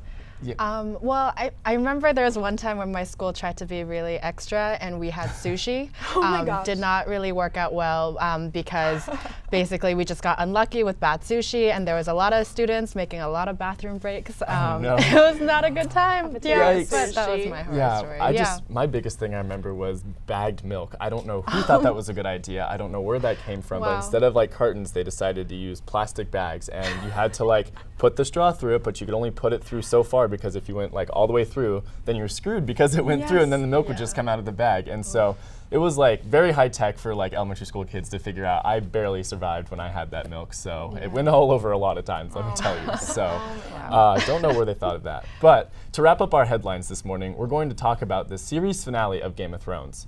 Now, Sienna and I didn't watch the show, and Amanda isn't caught up. So joining us now is Rhiannon O'Barry, a Game of Thrones super fan. So Rhiannon, how long have you been watching, or how have you been watching this show since the beginning? Yes, I have. I've been a fan for a long time. I remember being a sophomore in high school and being like, George R.R. Martin promised he'll release the next book soon. And that still hasn't happened. But yes, I've read all the books, seen all the shows, seen most of the memes. Yes, so that was my next question for you. We all know that the man who wrote the books is a Medill alum, George R.R. Martin. So did you enjoy those books just as much as the television series? Yes, I can't pick between them. They're a little different, but yeah, I really enjoyed reading the books. I went through them like it was nothing. And I've really enjoyed watching the TV series, especially because my dorm, East Fairchild, has it's over now, a weekly viewing in our theater where everyone would get together, so that was really fun. Oh, love that. And so we all saw that the show obviously ended, and there's memes everywhere on social media. But without spoiling it for us, what would you say about how the ending happened? What were your reactions? How are you feeling? I think it was a good end to a great show. Yeah, I think they did a good job. Like, already the show is like one of the best ever made, and so I don't think the season quite matched up to the last ones, but still in comparison to the other options you have available on TV, it's amazing. There were some plot holes, but it was fun, it was exciting, and I think there have been worse finales. Like, I think it was pretty good overall, and I was satisfied, and I'm very sad now. I'm glad to hear that. And of course I have to ask, how did you feel about the Starbucks cup controversy this season? I thought it was funny. I actually did notice in the episode, and I was like, oh, that's funny. I've also seen, like, they've done the same thing with water bottles and everything. I don't know. Maybe this is just hinting that it didn't happen thousands of years ago. It's in the future, and this stuff is still around somewhere. I mean, if you're ruling kingdoms, you've got to have access to a Starbucks. Right? Yeah, exactly. I mean, who knows? So finally, the show had a huge following for the past decade, and people have described it as one of the greatest television shows of all time, as you said. So what do you think the impact of the show has been? I think it had good and negative impacts. I think a negative impact is that, you know, when it first came out, the extreme amount of violence that made it so popular was really shocking, and I feel like it kind of normalized it, so now that's nothing, and a lot of shows include it. But I think a good thing is I was a fan of the Harry Potter series and then of the Lord of the Rings series, and I think a lot of the fans come from that, so it kind of gave us another thing to be excited about and obsess about, and now it's over and we have to wait for the next big one. Yeah, for sure. Well, thank you for that insight. No problem. Joey and Alexa gave us the update on newly announced Dillo artists. What do you all think about the lineup? So at first I was a little worried because I actually had never listened to A$AP Ferg, and I didn't know his music. I know. And so I was a little worried because I was like, I'm not going to know the music. And then the artist Anna Luno, I believe, the EDM artist that they're having, I also hadn't heard of her music before. And so I was like, oh no, are these going to all be people I don't know? I guess I need to start playing on Spotify some of these artists. But then they announced Daya, and I was super excited because she's not an artist that I actively follow, but I listened to her music and I was like, oh, I totally know these songs. And so I'm super excited for that because I know that it's going to be something that everyone can dance to, you know? Yeah. No, I feel like the lineup is really good this year. I don't actively follow any of the musicians that are coming, but I definitely have heard their music before, but one thing that I am upset about is why is there never a country artist at Dillo? That is just the one thing I really want, and it never is delivered, but I think the artists that they do have lined up are pretty great. Yeah, maybe next year. Maybe but next yeah, year. There's always next year. Yes, please bring a country Yeah. artist. No, but yeah, I actually also agree with you that I personally haven't really been actively following these artists, but Tiana Taylor, she's definitely someone that I know a couple songs about, and my closest friends are really huge fans. So yeah, I'm excited for that. Okay, well now we're going to put our music knowledge to the test. We're going to read song lyric and decide which of the following Dillo artists sings it. Rapper A$AP Ferg, pop artist Daya, indie band Hippocampus, and singer-songwriter Amindi. Rhiannon, are you ready? I am ready. Let's do it. And here's the first lyric. But I don't want to be the puppet that you're playing on a string. This queen don't need a king. Any guesses? Well, I don't know any of the artists. So I'm going to four options. I'm going to say Daya because she seems like a queen. What do y'all think? I mean, yeah, I think I would say Daya too. Yeah. It could be her. It sounds like her. I'm also gonna go with Daya. I mean, I like your response. She sounds like a queen. For sure. Why not? Yeah. So this is Daya's "Sit Still, Look Pretty." I was gonna guess, but this was the one song that I had really heard from her before. So I was like, oh, I kind of know this. So I was wanting to see what you guys thought. But yeah, that's Daya's "Sit Still, Look Pretty." That's one of her more popular songs. So I think we'll be hearing that in the crowd at Dillo for sure. Good. Yeah. So our next lyric is, I'm gonna explain why you probably never see me. I'm in a sunken place, no Instagram, I'm watching TV. What do y'all think? A$AP Ferg. My clairvoyance tells me. Your And Clairvoyance. it worked last time, so. That's who I was gonna go with. This feels like an A$AP Ferg lyric for sure. Go for A$AP Ferg. So the answer is indeed A$AP Ferg from Plain Jane, which is, the one song that I know by him. Well, thank you so much for playing with us. Thanks for having me. Yeah, thank you. And so now we have MorNNN's Fred Tippett, who is across campus cooking a quick and easy summer recipe for us today. Let's check in with him. Fred? Hey everyone, I'm here in the Shepherd Hall kitchen where we're going to be making a honey mustard chicken pasta. It's a really fun, simple recipe. So it's going to need about 3 chicken breasts, which I've cut up already. It's going to need some Parmesan cheese, some heavy cream, some honey, some Dijon mustard, some salt and pepper, some cilantro, some chicken stock, some oil, and any type of pasta that you really want. I went for these medium shells, but I think it also works really great with some bow tie pasta. So we've already made a marinade for the chicken that involves some garlic, the honey and the Dijon mustard, and some salt and pepper. And then we're just gonna take our chicken breasts and put them in, all in at the same time. This recipe serves about 4 people, so it's a lot of chicken. And we're just gonna mix it all together with the marinade. It's making a lovely sound. So yeah, you're just gonna try to make sure that all the chicken gets as covered as possible with that marinade. And then once you're satisfied with it, you're just gonna leave it, and that's gonna sit for about 10 minutes. And then while that's sitting, we're gonna go over here and start making our pasta.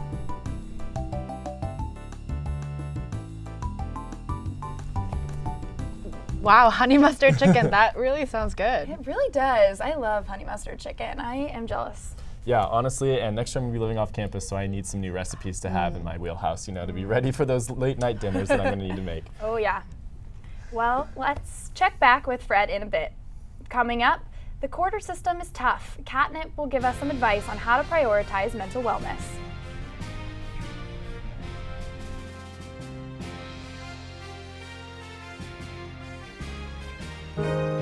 At Northwestern, we're wildcats in every way.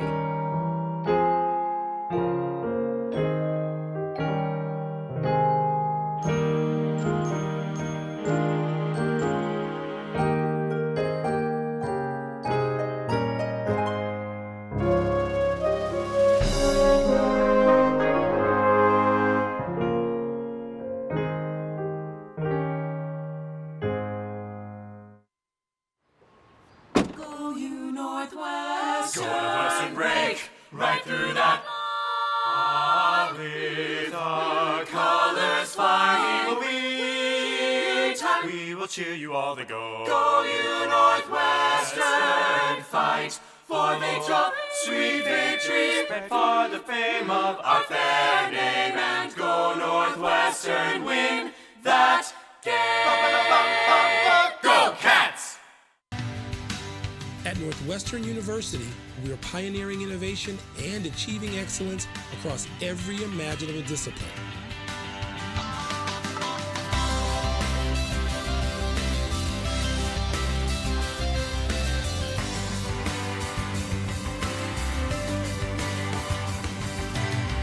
At Northwestern University, the possibilities are endless. So we're almost reaching the end of our quarter. How is this time period going for you guys? How is finals week looking for y'all?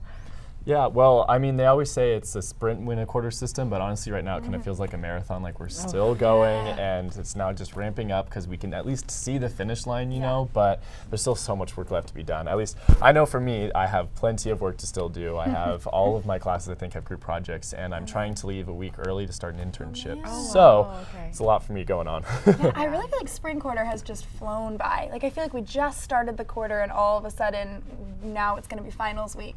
Absolutely crazy. I have a final that's from 7 to 9 p.m. I've never had that before, so that is going to be an interesting finals week for me. I don't know. Oh my gosh. Yeah, honestly, this quarter has been really rough for me, but I'm just glad that summer is almost approaching. It's finally nice out. Hopefully it keeps up.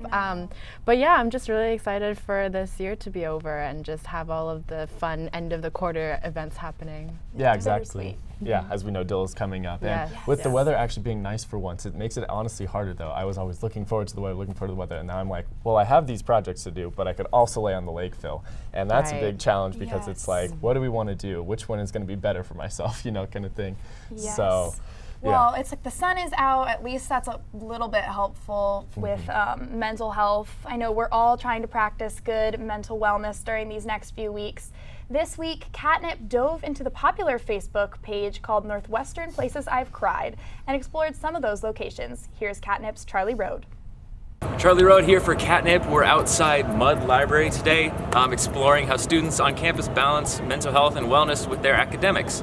In the Northwestern Places I've Cried Facebook group, students share places on campus where they've cried. So today, we're going to test out some of those locations. One poster posted in the Northwestern Places I've Cried Facebook group while taking a shower in mud. So here we are, in mud, in the shower. I don't see anybody crying as of now. Given that I cannot make myself cry on command, I have to get a little creative. For each of these places that we're visiting today, we're going to give you some mental wellness tips as well. One thing people commonly do for mental wellness around here is journaling. So here you are with a journal. Cried in a mud library shower. Another student posted in the group that they cried on the walk from Tech to Beanon. So here we are outside Tech. We're going to walk to Beanon, see if anyone's crying around here.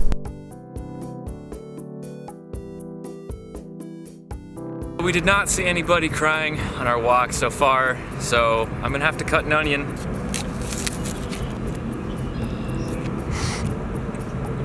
It's pretty tasty, honestly. Oh, it's starting. Okay, it's a pretty decent spot to cry, not gonna lie. Our next health wellness tip is to eat healthy. Another student posted in the group, quote, "In a Beanon practice room, bent over my problem set I have no idea how to do because the chem department doesn't care about our well-being. We've seen nobody crying so far, only sweet, beautiful music." Oh my god, Charlie. Ugh. That was an intense lemon. Another act of wellness that is growing in popularity these days is a coloring book. So here I am with a Harry Potter themed coloring book. Now remember kids, these aren't just for kids, they're for adults too. And coloring is extremely therapeutic. Our next post says, "The path by the lake and visitor center is perfect for some low-key crying about your best not being good enough while cheerful, healthier people jog by." Our next mental wellness tip is to get some exercise. I have flat feet, I'm not about to jog. She didn't look that happy. So here I brought with me a jalapeno pepper to aid us in our journey. We're eating really healthy today. All fruits and vegetables. Whew. That's hot. I come from very German and Polish ethnicities. We are not built to withstand spice. Our last post says, in Cafe Bergson, after hearing Time After Time by Cyndi Lauper, literally no other reason I cried for a long time. Now that jalapeno pepper was pretty hot, but it wasn't hot enough. So I bought a habanero pepper. Let's go.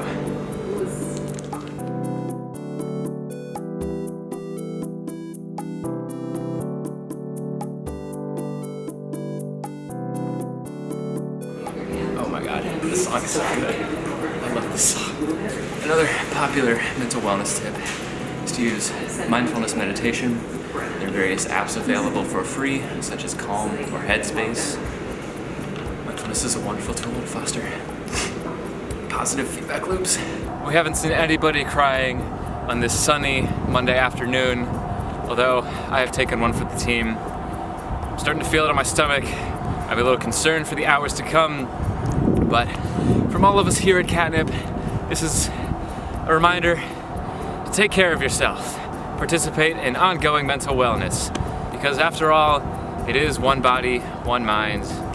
We are all one body, one mind, and it's in our DNA. Go Cats. I'm gonna go home and lie down for a few hours. Thanks, Charlie.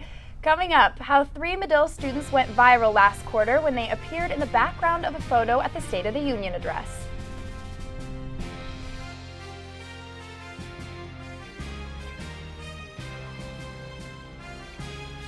At Northwestern, we're Wildcats in every way.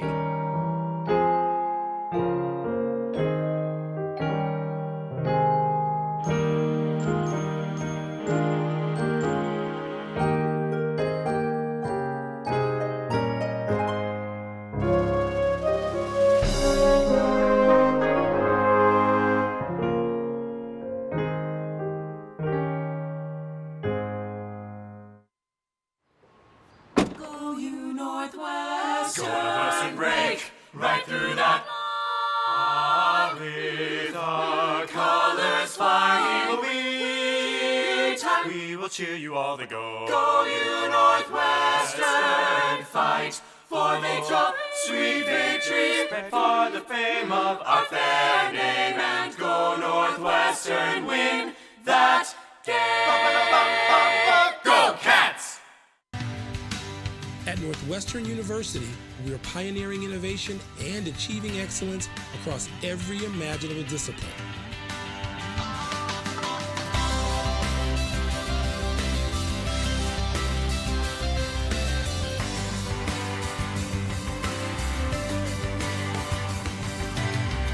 At Northwestern University, the possibilities are endless.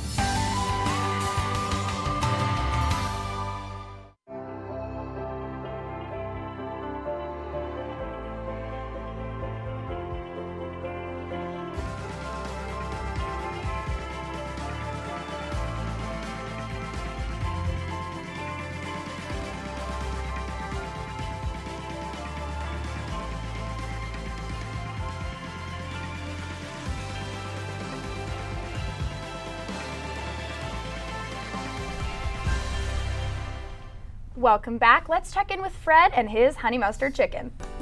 Hey everyone, we're back in the Shepherd kitchen. We've got our pasta cooking, and we've heated up some oil in this pan for our chicken. So we're just gonna go ahead and put it on in there. There's gonna be a lot of oil, so I'm gonna use this to try and keep it from going everywhere. But it's probably not gonna do much. That wasn't as bad as I thought it was gonna be. So yeah, this is gonna go in here and cook until it's about golden brown. And then once it's at that point, we're gonna put in some chicken stock and some heavy cream. So back to y'all in the studio. That's looking great, Fred. I don't know about you guys, but now I'm pretty hungry. It's making me hungry for sure. Yeah. Earlier this year, Alexandria Ocasio-Cortez joined other female lawmakers in wearing all white to the State of the Union to honor the work of suffragettes. She invited Ana Maria Archila, the New York resident who confronted Jeff Flake before the Kavanaugh vote. In a photo of AOC walking into the State of the Union, we saw some familiar faces in the background. Cameron Peters, Henry Erlandson, and Dan Rosenwegzif were present at the event as Medill on the Hill students and were photographed looking at AOC. Today we have Cameron joining us to talk about the aftermath of this viral photo. Thanks for being here.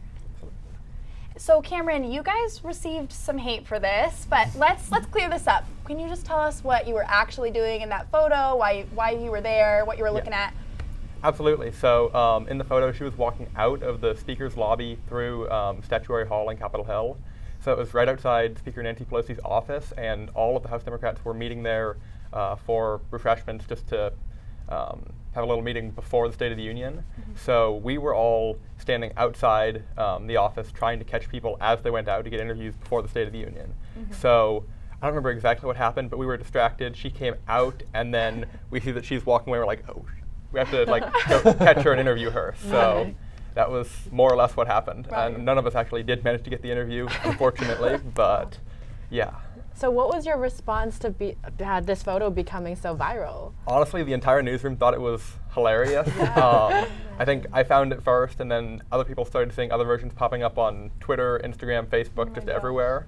But everyone thought it was really funny, and it was a thing for about a week. More versions popping up. So, yeah. So, do you think the meme is still alive? Do you think it'll follow you, or do you think it's kind of been like a 15 minutes of fame that you got? Well, I'll be back in DC this summer, so we'll see.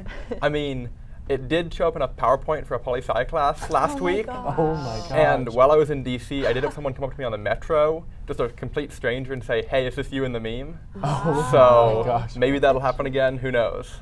Meme fame. Wow. Yeah. Did you get any hate for it then specifically, or do you think people were just generally kind of laughing with you? I mean, I don't think it was targeted at me. There was definitely hate, but it was caricaturing us as Republican interns or something, not journalists. So they were, yes, but it wasn't like a really personal kind of hate. So I think everyone in the newsroom, Dan Henry and I all thought it was really funny. Awesome. Well, I'm so glad that you can laugh it off. Thank you so much, Cameron. Thank you. Absolutely. Bump, set, spike. Our staff wanted to see if Sports Night reporters actually had any sports skills. Find out who won next. Thank you so much. Thank you.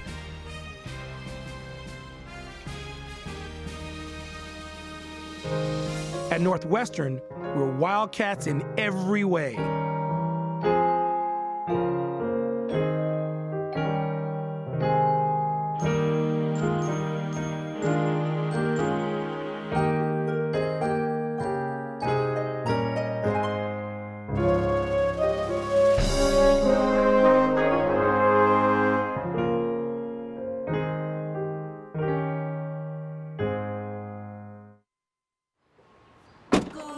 Northwestern break right through that.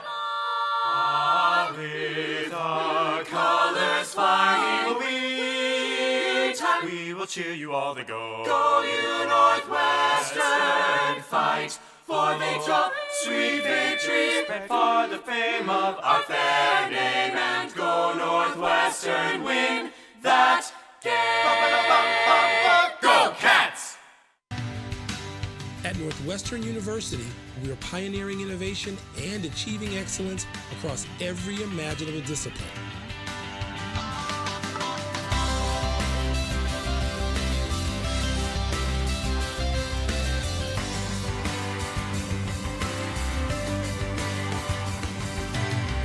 At Northwestern University, the possibilities are endless.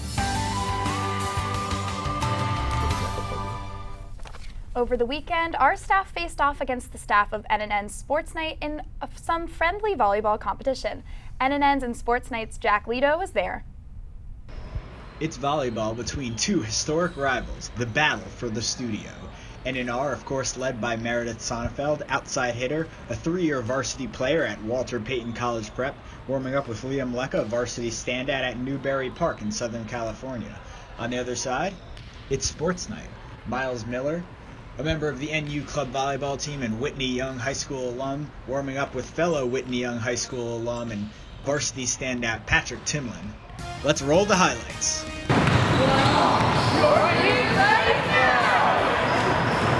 Let's get things started. Timlin serves it over, and oh, could be a long day for Northwestern News Report. But they do get it over the net. Sports Night trying to get in rhythm. Boken will try it. Oh no, it's not basketball, Ben. Sorry about that. NNR in rhythm. Sonnenfeld puts it over the net, but here comes a spike. It's towards Safchik. Oh, she dodges out of the way. Joey Safchik out of Santa Monica, California. A gymnastics background didn't help her there, trying to play dodgeball.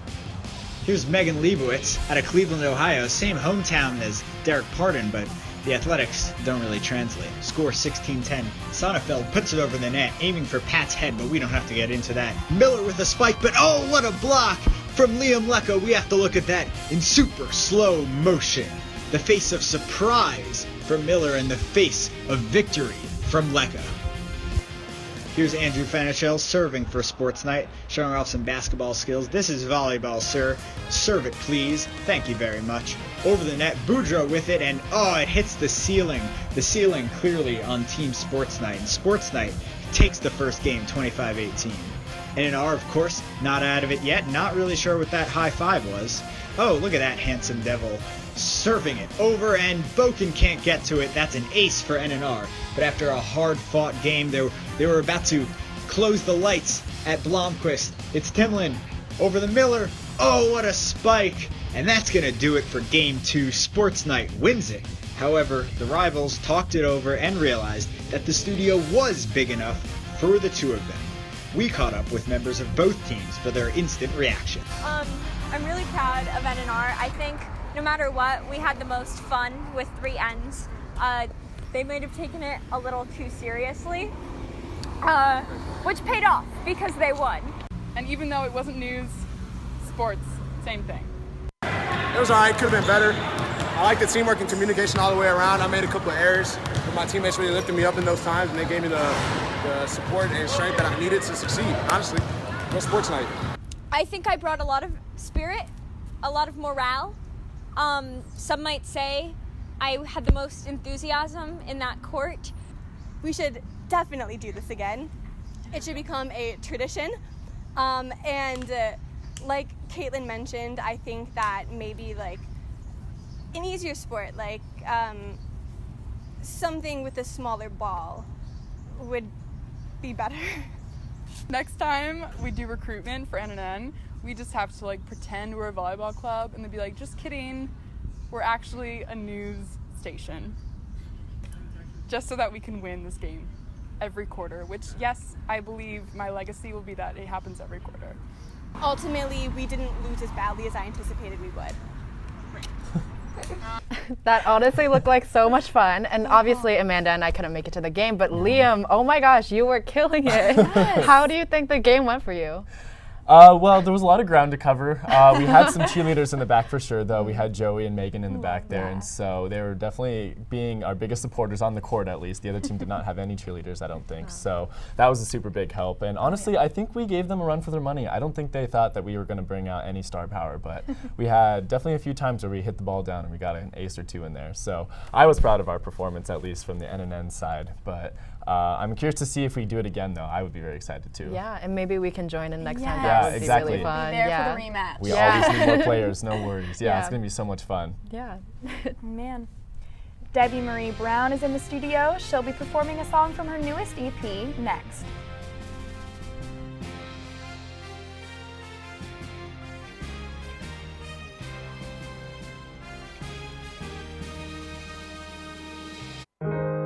At Northwestern, we're Wildcats in every way.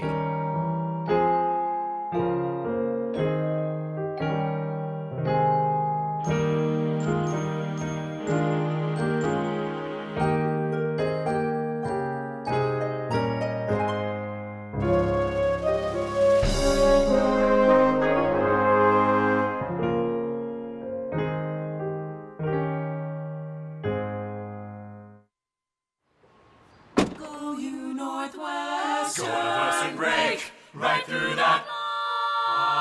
With our colors flying, we will cheer you all the go. Go you Northwestern, fight for victory, sweet victory, spread for the fame of our fair name, and go Northwestern, win that game. Go Cats! At Northwestern University, we are pioneering innovation and achieving excellence across every imaginable discipline.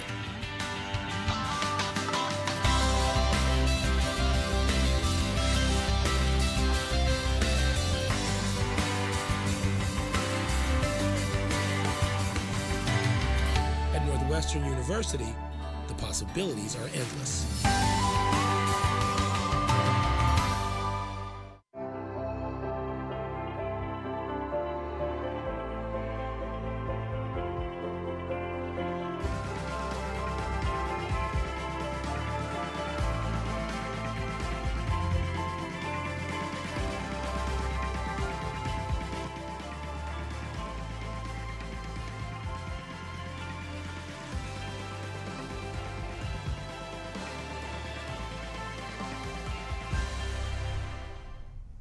The Evanston 24-hour Burger King is an important landmark for many NU students. A few weeks ago, the Daily Northwestern debunked the popular theory that the Evanston Burger King is the highest grossing Burger King in the nation.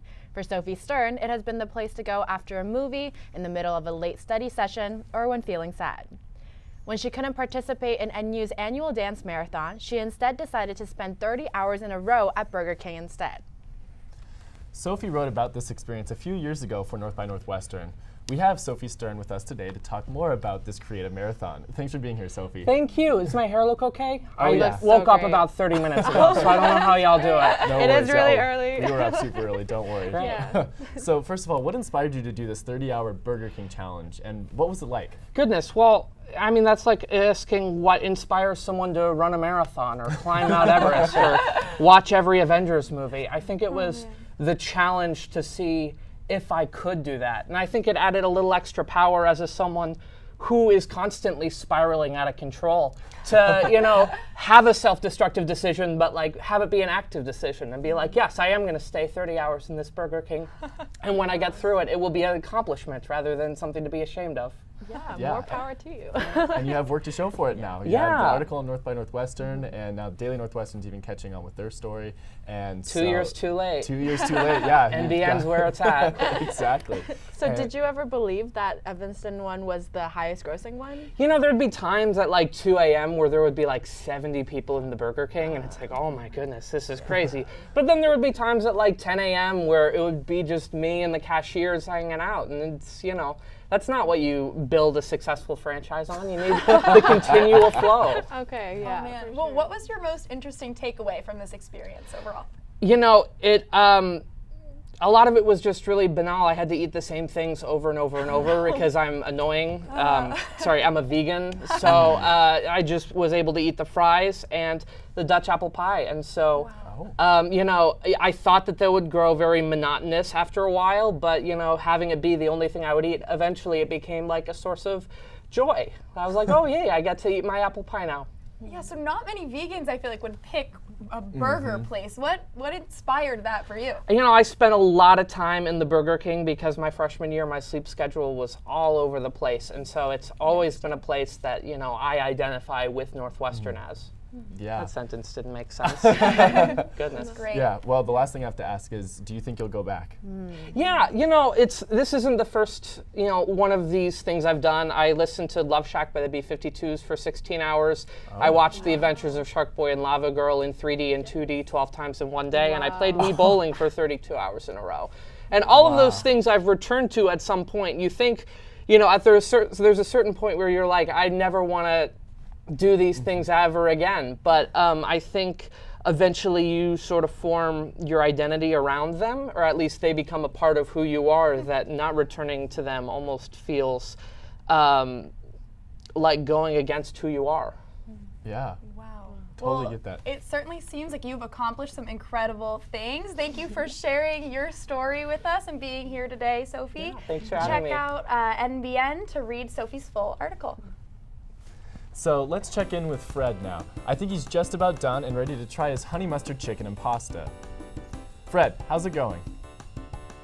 So everything is done. The pasta has been cooked, the chicken has been cooked, heavy cream and chicken stock have been added, cilantro has been added, everything has been mixed together in this lovely pot.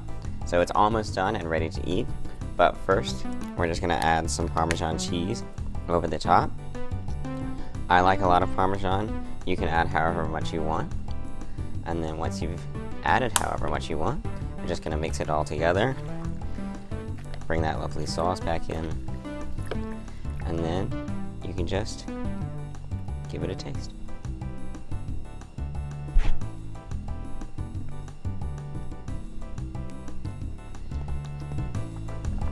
That is really delicious. It's light and creamy at the same time. It's got nice cheese. That cilantro brings in some really nice flavor, and it's pretty simple to make. Yeah, that's a really fun recipe. Back to you guys in the studio. Earlier this morning, we talked to her about being editor-in-chief of Blackboard, but Medill Jr. Debbie Marie Brown also has become well-known around campus as a singer, songwriter, and guitarist. Debbie is back with us to perform. Amanda?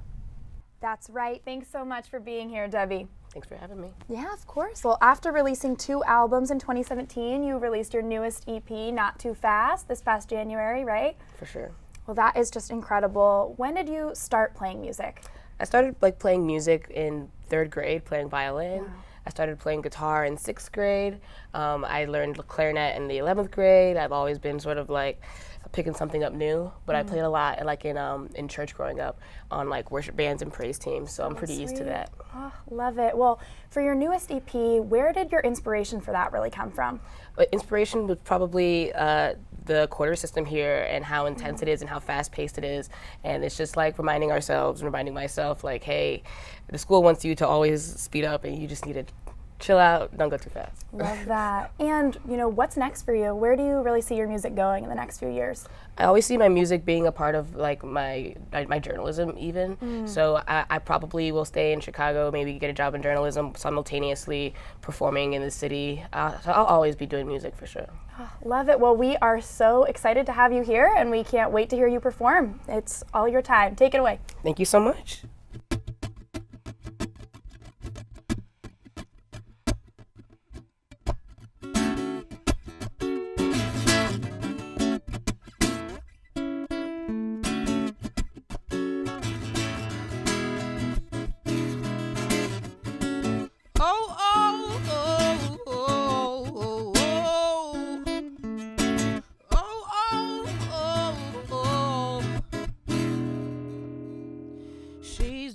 Without the calories, she's a song that's just a melody, and a plane home without the ticket fee.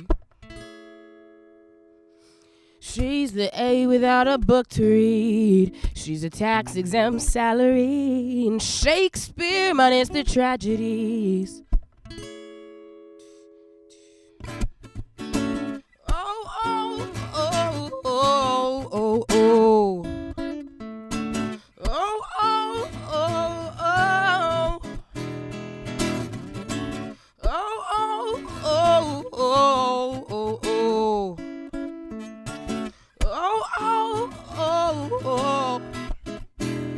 Capitalism without suffering. She's a solo without practicing, and she's Northwestern with diversity. So stop teaching fairy tales and nurseries, and your monthly anniversaries. Keep from lying in your diaries. You'll never heal. Oh, oh, oh, oh, oh, oh, oh, oh, oh, oh. Oh, oh, oh, oh.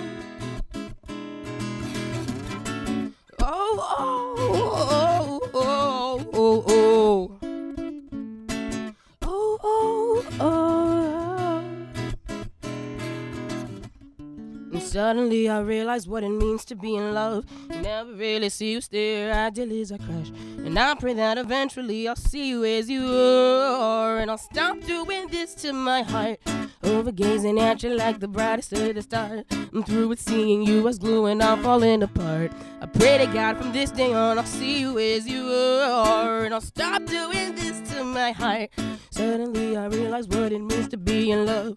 You never really see what's there until I crush.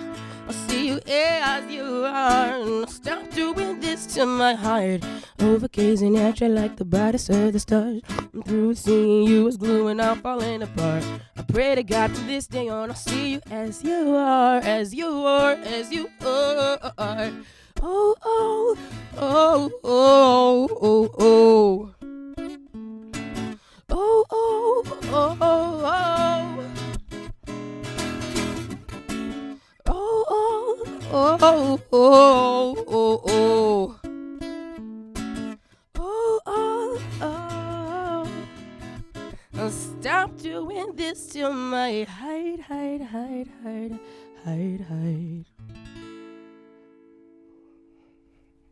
Wow, Debbie, that was absolutely incredible. Thank you so much for being here with us today. Thank you so much for that performance. And to check out more of Debbie's music, her new EP, Not Too Fast, is available on Spotify, Apple Music, and YouTube. Coming up, Joey Safchik is in the studio with actor Corey Fogelmanis to talk about his starring role in the upcoming film, Ma. At Northwestern, we're Wildcats in every way.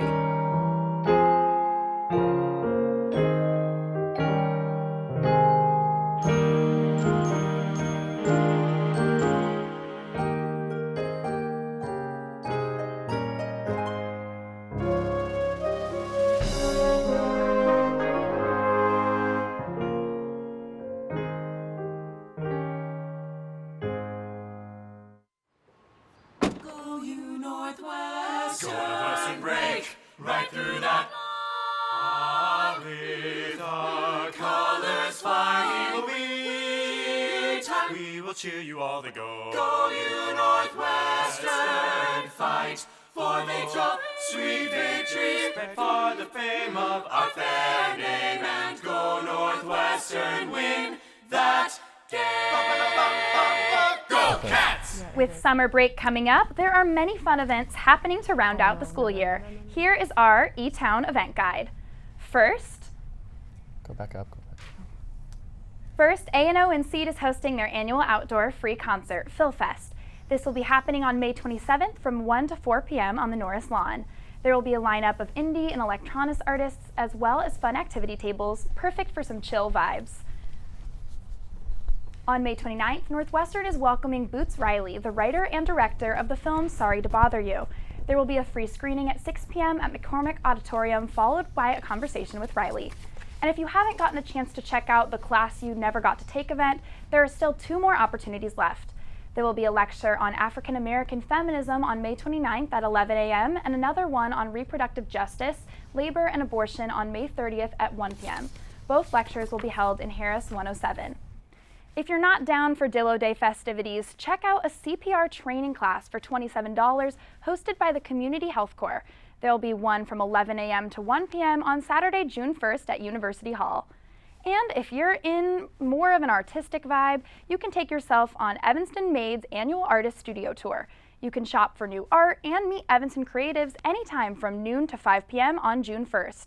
And finally, if you're searching for some new and affordable treasures, check out Northwestern's first thrift store in Norris from June 4th to June 6th. You can drop in anytime from 4:30 to 8 p.m. for some cheap, green, and non-GMO thrifting. Wow, Amanda, thanks for that. Sian, what are you most excited for? I'm really excited for the PhilFest. I love music, I love outdoor concerts, and it's finally nice outside, so it'll just be like really chill vibes, as Amanda said. Yeah, with the weather being so nice as it is, I cannot imagine how nice it's going to be that day. And A&O always brings like really phenomenal, really interesting guests, so I'm super excited to see who they pick for it. Do you have any other summer plans though? I'm going back home to Vancouver, so I'm really excited about that. I love summers in Vancouver. What about you?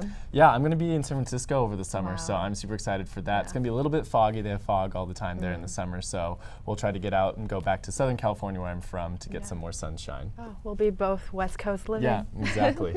All right, and with that, let's throw it to Joey in the studio with a look at a new movie coming out next week.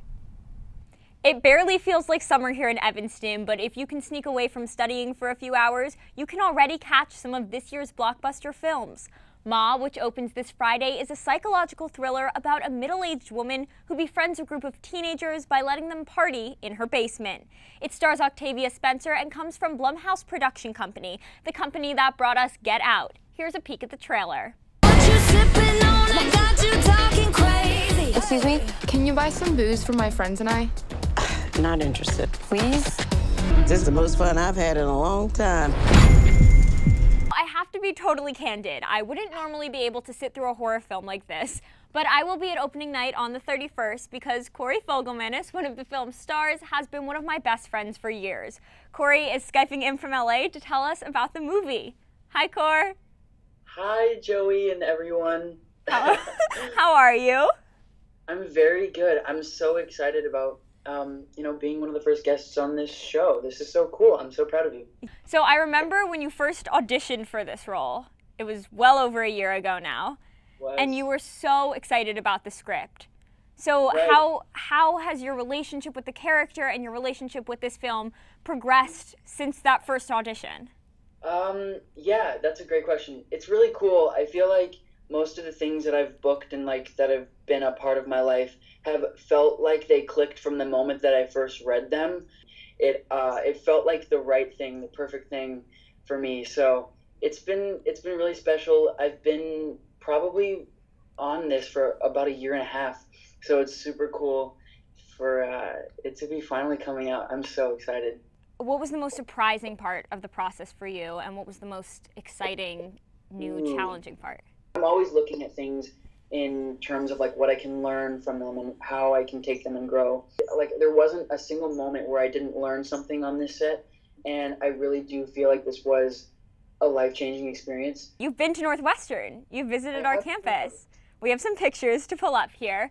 What was your favorite part of campus, and what would you study if you were a Wildcat? I think my favorite part of campus was just being surrounded by people who are so passionate about learning and bettering themselves. I think that was really inspiring, and I can't wait to spend some time on a college campus in the future, because I think that's the best thing that's the best gift you could give yourself. And then I think if I was a Wildcat, I would definitely study sociology and some screen studies. I just want to analyze scripts and learn about the world. Ma, in theaters this Friday, May 31st. Thank you, Corey. Thank you. Well, that was such a sweet friendship, Joey, that you have with Corey, and that movie looked incredible. I know that I'm really excited to see it in theaters, despite it being kind of a scary thriller. I'm still excited for it. Yeah, I wasn't excited for some movies at all, and then I started looking. We have Ma, and there's Toy Story coming out in June, and everything that's happening this summer. It's going to be super exciting. Yeah. Well, that's all the time we have this morning. Be sure to tune in to our annual Chicago show tomorrow night at 5 p.m. Central. I'm Sian Shin. I'm Amanda Rooker. And I'm Liam Lecca. Thanks for watching.